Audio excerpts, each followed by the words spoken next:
சம்பந்தமாக ஏற்கனவே சிபிஐ விசாரணை நடத்திட வேண்டும் என்று திராவிட முன்னேற்ற கழகத்தின் சார்பில் நாங்கள் வாதாடி கொண்டிருக்கிறோம் என்பது எல்லோருக்கும் நன்றாக தெரியும். ஆக அந்த வழக்கு சம்பந்தமாக வருமான வரித்துறையினர் இன்றைக்கு ஒரு அபிடவிட்டை அங்கே தாக்கல் செய்திருக்கிறார்கள், நீதிமன்றத்திலே தாக்கல் செய்திருக்கிறார்கள். அவர்கள் தாக்கல் செய்திருக்கக்கூடிய அந்த அபிடவிட் தான் இது. எங்களுடைய வழக்கறிஞர் மூலமாக இது கிடைத்திருக்கிறது. எங்களுடைய வழக்கறிஞர் வில்சன் அவர்களுக்கு இது கொடுக்கப்பட்டிருக்கிறது. ஆக அதில் மிக தெளிவாக சொல்லப்பட்டிருக்கிறது. அதாவது குட்கா வழக்கில் சுகாதாரத்துறை அமைச்சராக இருக்கக்கூடிய விஜயபாஸ்கர் அவர்களுக்கு 56 லட்சம் ரூபாய் கொடுக்கப்பட்டதாகவும்,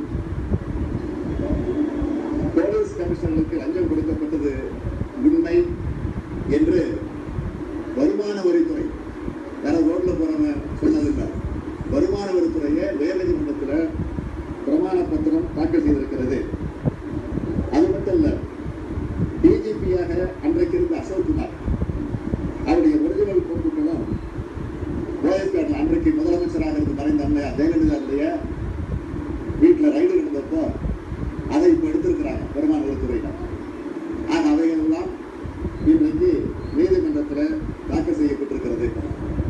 ஆகவே இவ்வளவு பகிரங்கமாக வருமான வரித்துறை ஒரு உண்மையை சென்னை உயர்நீதிமன்றத்தில் இந்த குட்கா விவகாரத்தில் தாக்கல் செய்திருக்கக்கூடிய நிலையில் உடனடியாக அன்றைக்கு போலீஸ் கமிஷனராக இருந்த ராஜேந்திரன் இன்றைக்கு டிஜிபியாக பதவி உயர்வு பெற்று அந்த பொறுப்பில் இருக்கிறார்.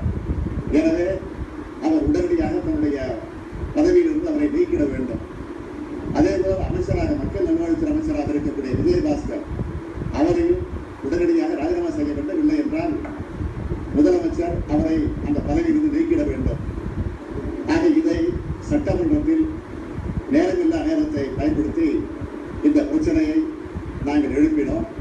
அது நீதிமன்றத்தில் இருக்கிறது, அதை பற்றி எல்லாம் பேசக்கூடாது என்று சொல்லி சபாநாயகர் எங்களை பேச விடுத்துவிட்டார்.